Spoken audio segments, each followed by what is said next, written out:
Tata consultancy services के CEO और MD Rajesh Gopinathan ने इस्तीफा दे दिया है। 22 साल की सेवा के बाद उन्होंने टीसीएस को अलविदा कह दिया है। इस्तीफा देने के बाद भावुक राजेश गोपीनाथन ने कई राज खोले हैं और अपने दिल की बात बताई। क्या है देश के सबसे ज्यादा सैलरी पाने वाले सीईओ की लिस्ट में आने वाले राजेश गोपीनाथन की कहानी, बताएंगे इस रिपोर्ट में। हेलो वेलकम, मैं हूं श्रेया ठाकुर और आप देख रहे हैं विस्तार। देश की सबसे बड़ी IT company Tata consultancy services में राजेश गोपीनाथन पिछले 22 साल से अपनी सेवा दे रहे थे। उन्होंने अपना कार्यकाल खत्म होने से पहले ही अचानक इस्तीफा देकर सबको चौंका दिया। इस्तीफे के बाद मीडिया से बात करते हुए गोपीनाथन ने अपने दिल की बात की। 22 सालों तक कंपनी के साथ रहने के बाद अचानक उन्होंने कंपनी छोड़ने का फैसला क्यों किया?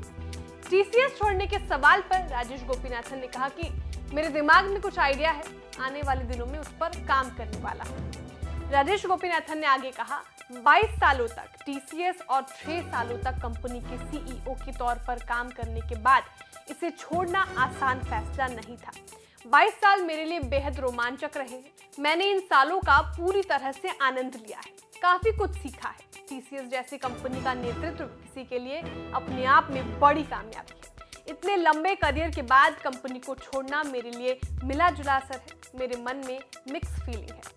बीते 48 घंटों का अनुभव मेरे लिए बिल्कुल अलग है। आगे मैं क्या करूंगा कुछ भी पता नहीं। अपने जीवन का अनुभव शेयर करते हुए उन्होंने कहा कि कॉलेज के बाद आज तक मैंने रिज्यूम नहीं बनाया। जब भी मुझे कंपनी के संबंध में मीडिया से बात करनी पड़ती थी, वो मेरे लिए सबसे कठिन काम होता था, लेकिन अब मैं काफी हल्का महसूस कर रहा हूँ। केरल के त्रिशूर में जन्मे 52 साल के राजेश गोपीनाथन ने आईआईएम अहमदाबाद से मैनेजमेंट और आरईसी त्रिचुरापल्ली से इलेक्ट्रॉनिक इंजीनियरिंग की डिग्री हासिल की थी। गोपीनाथन के टाटा के साथ काम की बात करें तो वो साल 2001 में टीसीएस से जुड़े थे और 2013 में टीसीएस की कमान संभाल रहे थे। उनके रहते वित्त वर्ष 2023 में टीसीएस का मार्केट कैप 168 अरब डॉलर का पार कर चुका है। उनके नेतृत्व में टीसीएस ने रेवेन्यू और क्लाइंट्स बेस को बढ़ाया। राजेश गोपीनाथन टीसीएस के बॉस के तौर पर सबसे ज्यादा सैलरी पाने वाले सीईओ के लिस्ट में 5वें नंबर पर। टीसीएस में उनकी सैलरी 25.75 करोड़ रुपए थी। साल 2021-22 में उनकी सैलरी में 26.6% की बढ़ोतरी हुई थी। बता दें, टीसीएस ने के कृतिवासन को तत्काल प्रभाव से सीईओ नियुक्त किया है। उनकी नियुक्ति 16 मार्च 2023 से प्रभावी होगी।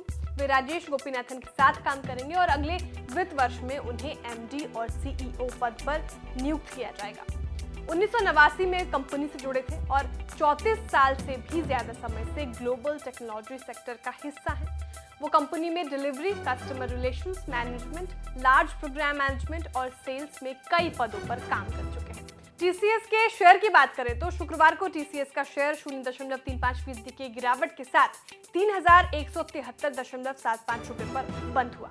आपको हमारी जानकारी कैसी लगी कमेंट करके जरूर बताएं। वीडियो को लाइक और शेयर करना ना भूलें। साथ ही जो हमारे नए व्यूअर्स हैं वो भी चैनल को सब्सक्राइब करना ना भूलें।